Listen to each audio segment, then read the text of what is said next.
ក្អមតើបអាចបង្ហាញយើងបានទេតើនរណាទៅដែលមានឫទ្ធានុភាពខ្លាំងជាងយើងទៀតនោះភ្លាមនោះស្រាប់តែក្អមបង្ហាញមុខអ្នកដែលខ្លាំងជាងខ្លួនយាយធ្មប់ឃើញហើយមានការភ្ញាក់ផ្អើលជាខ្លាំងព្រោះតែក្អមបានបង្ហាញរូបស្រីក្រមុំដែលខ្លួនទើបតែជួបកាលពីម្សិលមិញនោះមិនអាចទេនាងមិននឹងអាចមកធ្វើអីយើងបានទៅកុំតន់មើលងាយនាងឲ្យសោះទោះបីជានាងមិនមានយុទ្ធសាស្ត្រក៏ពិតមែនប៉ុន្តែវាសនាឯងគឺបែបនេះដូច្នេះត្រូវប្រយ័ត្នចំពោះនាងបន្តិចទៅរឿងផ្កាអសេរពឺកាលពីព្រេងនេះមានយាយធ្មប់ម្នាក់មានឫទ្ធិអំណាចខ្លាំងក្រៃលែងអាចជប់របស់អ្វីក៏បានចង់ឲ្យខ្លាចជាអ្វីក៏បាននៅថ្ងៃមួយមានស្រីក្រមុំដ៏ស្រស់ស្អាតម្នាក់មានឈ្មោះថាចន្ទថ្លាបានដើរលេងនៅក្បែរខ្ទមយាយធ្មប់នោះដោយឃើញបែបនេះនាងក៏បានចូលទៅសួរយាយធ្មប់តើមានអ្នកណានៅទេអ្នកណាមករកយើងលោកយាយខ្ញុំឈ្មោះចន្ទថ្លាខ្ញុំដើរលេងនៅចិត្តនេះហើយឃើញកន្លែងលោកយាយក៏ចូលសួរលេងទេលោកយាយកន្លែងនេះមិនមែនជាកន្លែងដែលនាងមកលេងនោះទេឆាប់ចេញទៅវិញទៅលោកយាយតែថាយើងឲ្យចេញឆាប់ចេញទៅដោយឃើញយាយធ្មប់និយាយឲ្យចេញទៅវិញចន្ទថ្លាក៏បានធ្វើតាមចន្ទថ្លារៀបនឹងដើរចេញទៅវិញក៏ស្រាប់តែក្រឡេកឃើញក្អមមួយដែលលោកយាយຕົកនៅផុតឆ្ងាយពីដៃនាងក៏បាននឹកឆ្ងល់តែម្ដងចម្លែកម្ល៉េះហេតុអីបានជាលោកយាយទុកក្អមនៅខ្ពស់យ៉ាងនេះយើងថាឲ្យនាងចេញទៅវិញទៅហេតុអីក៏មិនចេញនៅសម្លឹងមើលអ្វីទៀតខ្ញុំទៅវិញហើយលោកយាយចន្ទថ្លាក៏បានដើរចេញទៅដោយមានចម្ងល់នៅក្នុងចិត្តតែម្ដងខ្ញុំត្រូវតែដឹងឲ្យបានថានៅក្នុងក្អមនោះលោកយាយដាក់អ្វីហេតុអីក៏អាចកំបាំងយ៉ាងនេះដោយមិនអស់ចិត្តស្អែកឡើងចន្ទថ្លាក៏បានដើរទៅកាន់ខ្ទមនោះម្ដងទៀតរួចក៏បានទៅលុបមើលរាល់សកម្មភាពរបស់លោកយាយធ្មប់ក៏បានដើរចេញពីក្នុងខ្ទមនោះរួចក៏យកក្អមនោះមកមើលចន្ទថ្លាឃើញហើយកាន់តែចង់ដឹងពីអត្ថកំបាំងនៅក្នុងក្អមនោះតើលោកយាយយកក្អមនោះទៅធ្វើអ្វីទេក្អមតើបអាចបង្ហាញយើងបានទេតើនរណាទៅដែលមានឫទ្ធានុភាពខ្លាំងជាងយើងទៀតនោះភ្លាមនោះស្រាប់តែក្អមបង្ហាញមុខអ្នកដែលខ្លាំងជាងខ្លួនយាយធ្មប់ឃើញហើយមានការភ្ញាក់ផ្អើលជាខ្លាំងព្រោះតែក្អមបានបង្ហាញរូបស្រីក្រមុំដែលខ្លួនទើបតែជួបកាលពីម្សិលមិញនោះមិនអាចទេនាងមិននឹងអាចមកធ្វើអីយើងបានទៅកុំតន់មើលងាយនាងឲ្យសោះ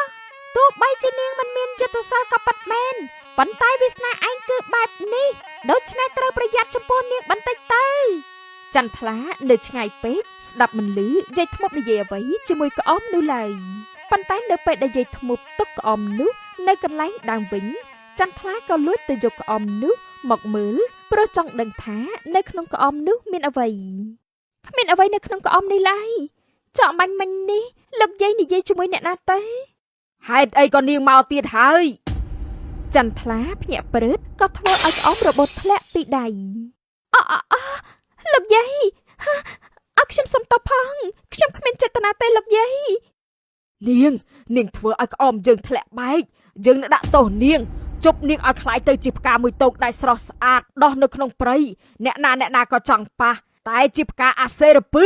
កុំអីលោកយាយខ្ញុំសុំបោះយាយធ្មប់មិនស្ដាប់តាមការអង្វរកររបស់ចន្ទថ្លាឡើយក៏យកដំបងវេទមន្តមកជប់នាងឲ្យខ្លាយជាផ្កាដ៏ស្រស់ស្អាតមួយតោងភ្លាម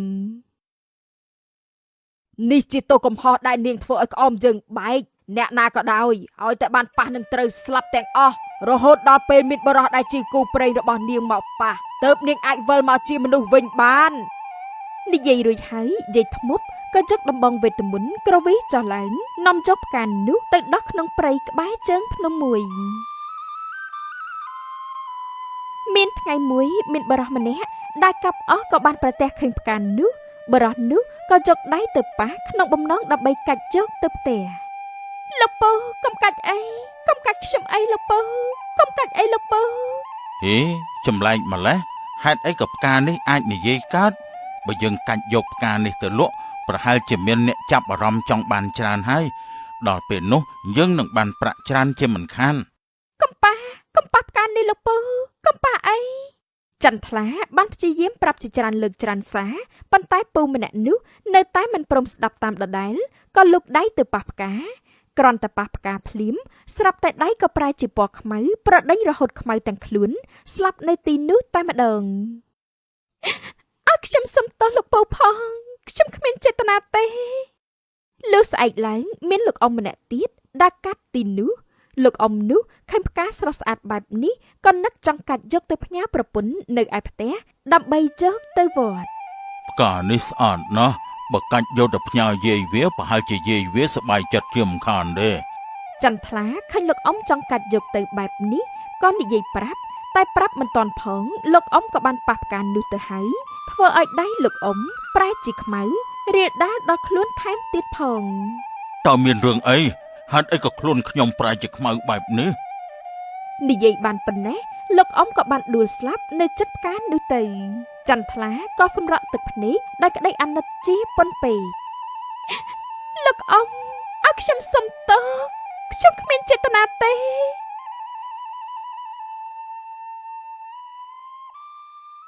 មានថ្ងៃមួយយាយធ្មប់ក៏បានមកមើលចន្ទថ្លា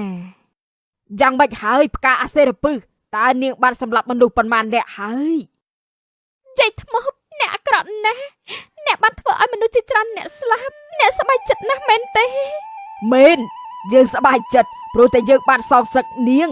យើងនឹងដាក់ទោសនាងព្រោះតែនាងធ្វើឲ្យក្អមយើងបែកនោះអី គ្រាន់តែក្អមមួយប៉ុណ្ណឹងហេតុអីក៏ដល់ថ្នាក់ដាក់ទោសខ្ញុំបែបនេះ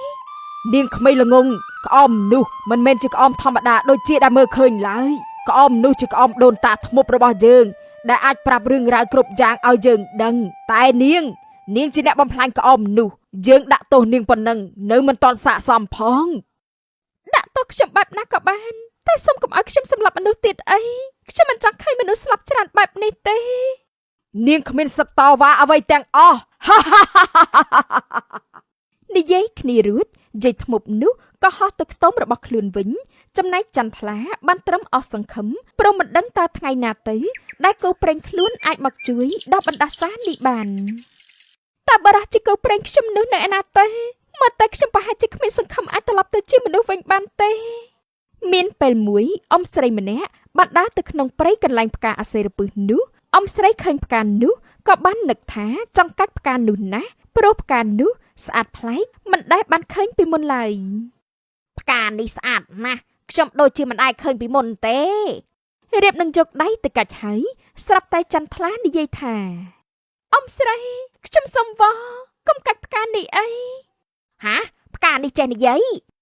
ដោយសារតែឃើញផ្កានេះចេះនិយាយបែបនេះអ៊ំស្រីភ័យខ្លាចណាស់ក៏រត់ចេញទៅវិញហើយយករឿងនេះទៅនិយាយប្រាប់អ្នកស្រុកអ្នកភូមិរហូតបានដឹងដល់ព្រះអង្គរិទ្ធីសានៅក្នុងវាំង ថាម៉េចពិតជាមានផ្កាអាចនិយាយបានពិតមែនទេលោកអាម៉ាតពិតណាស់ព្រះអង្គរឿងនេះទូបង្គំបានលើពីអ្នកស្រុកអ្នកភូមិនិយាយតគ្នាក្រាបទូល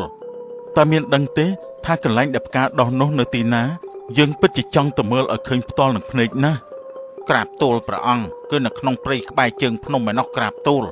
ព្រះអង្គរិទ្ធីសាក្រោយសួរនាំលោកអាម៉ាត់ដឹងអស់ហើយក៏បានសម្រេចយាងទៅទតដោយអង្គឯងនៅក្នុងព្រៃ តើនៅទីនេះពិតជាមានផ្កាដែលចេះនិយាយនោះពិតមែនណាខ្ញុំបានលើមកថាអ្នកគឺជាផ្កាចេះនិយាយបើពិតជាអ្នកចេះនិយាយមែននោះសូមអ្នកជួយឆ្លើយនឹងខ្ញុំផង ចាប៉ិតណាស់ខ្ញុំប៉ិតជាផ្កាដែលអាចនិយាយបាននោះមែន នាងគឺជាផ្កាស្អាតណាស់តែចម្លែកត្រង់ថាហេតុអីបានជាមានផ្កាចេះនិយាយហើយមកដោះនៅទីនេះទៅវិញ ខ្ញុំមកដោះនៅទីនេះព្រោះតែត្រូវបណ្ដាសាថ្មខ្ញុំបានធ្វើឲ្យក្អមជ័យថ្មបែកតែជ័យថ្មនោះមិនសប្បាយចិត្តជប់ឲ្យខ្ញុំខ្លាចជាផ្កាអាសេរពឹសបែបនេះ បើអញ្ចឹងតើខ្ញុំអាចកាច់នាងបានទេ សុំអ្នកកំប៉ាឲ្យសោះខ្ញុំមិនចង់ឃើញនរណាម្នាក់មកស្លាប់ព្រោះតែផ្កានេះទេ ស្លាប់ មែនហើយអ្នកឃើញផ្កានេះស្អាតតែតាមពិតនេះជាផ្កាអាសេរពឹសអ្នកណាក៏ដោយឲ្យតែបានប៉ះផ្កានេះហើយប្រកាសជាស្លាប់ជាមិនខាន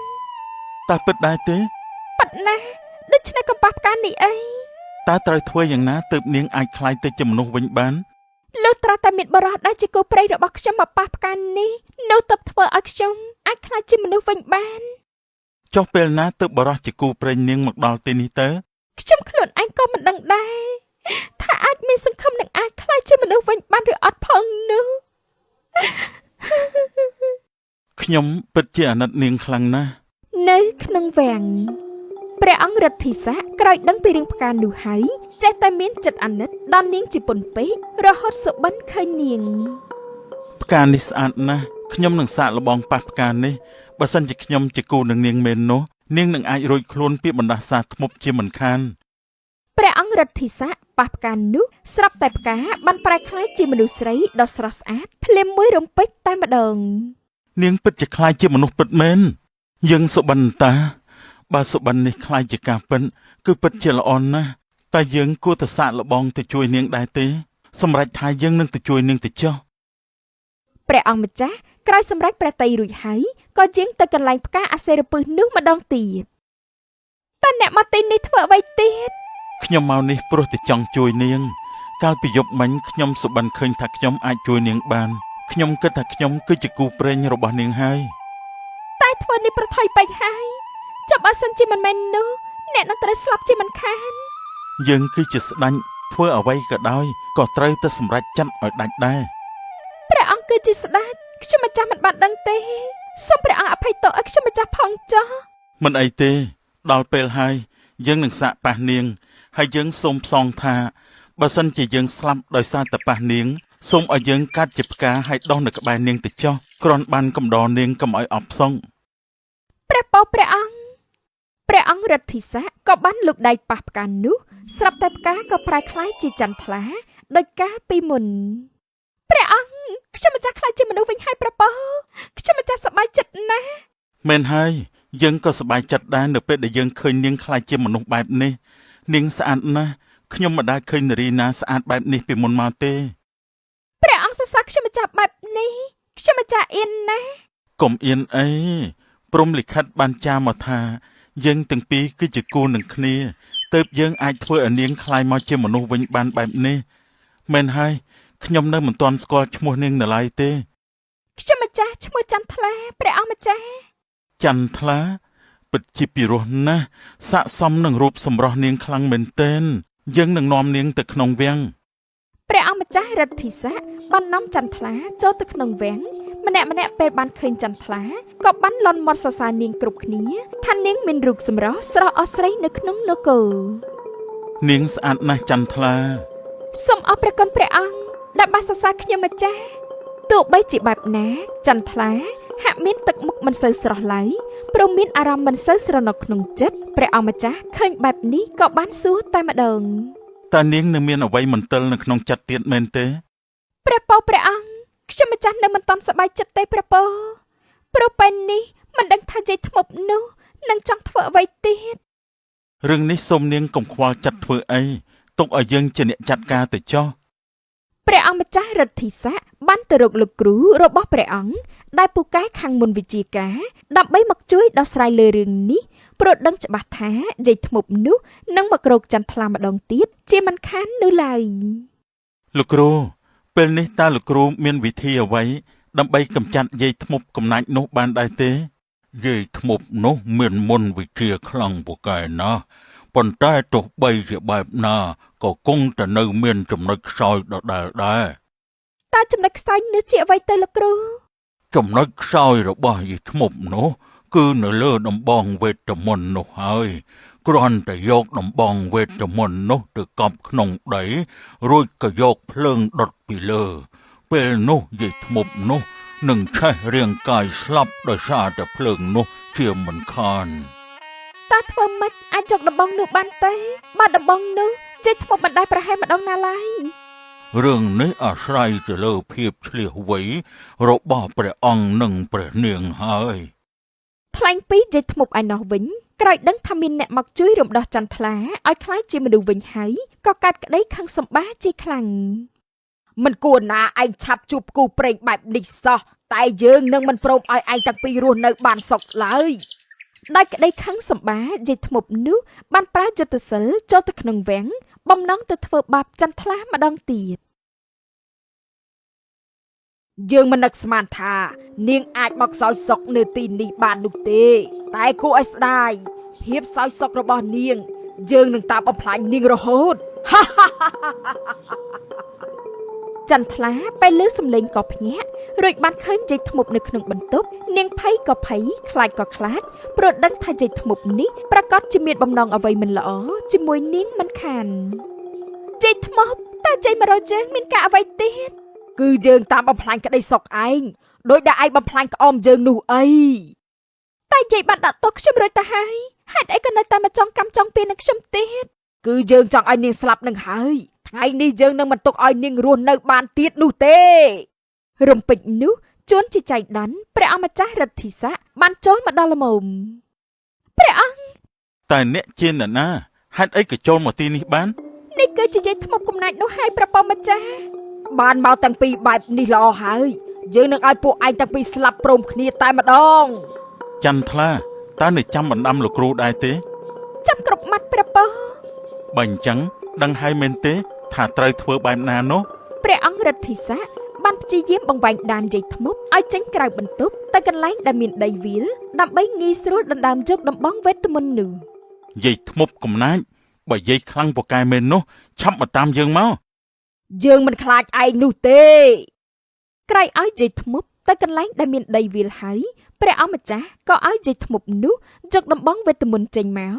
ដោយឲ្យចន្ទថ្លាជាអ្នកចាំឆ្មក់ឱកាសដណ្ដើមយកដំបងវេទមន្តនោះ យាយធ្មប់ពេលនេះយាយមានយុទ្ធសាស្ត្រអ្វីឆាប់បញ្ចេញមកចុះ ពិតជាមិនខ្លាចស្លាប់មែនបានយើងបំពេញតាមបំណងព្រះអង្គទៅចោះ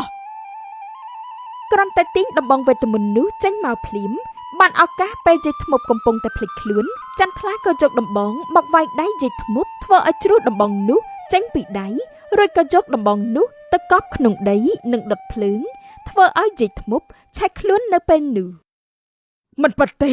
ហេតុអីក៏ពួកឯងដឹងពីចំណុចខ្សោយយើងក្តៅណាស់ក្តៅណាស់ក្តៅណាស់ យាយធ្មប់មិនអាចទ្រាំទ្របាននឹងអំណាចព្រះអគ្គីធ្វើឲ្យខ្សែជីវីនៅពេលនោះតែម្ដងព្រះអង្គ ចន្ទថ្លាពេលនេះម្ចាស់អូនលេងមានអ្វីត្រូវបារម្ភទៀតហើយ ព្រះប៉ម្ចាស់ខ្ញុំម្ចាស់អរព្រះគុណណាស់ដែលព្រះអង្គជួយខ្ញុំម្ចាស់បែបនេះព្រះប៉បន្ទាប់ពីយាយធ្មប់ស្លាប់ទៅធ្វើឲ្យព្រះនាងចន្ទថ្លាលែងមានការព្រួយបារម្ភអ្វីទាំងអស់ព្រះអង្គរិទ្ធិស័កក៏បានរៀបអភិសេកជាមួយព្រះនាងរស់នៅសោយរាជ្យយ៉ាងសុខសាន្តនៅក្នុងនគរ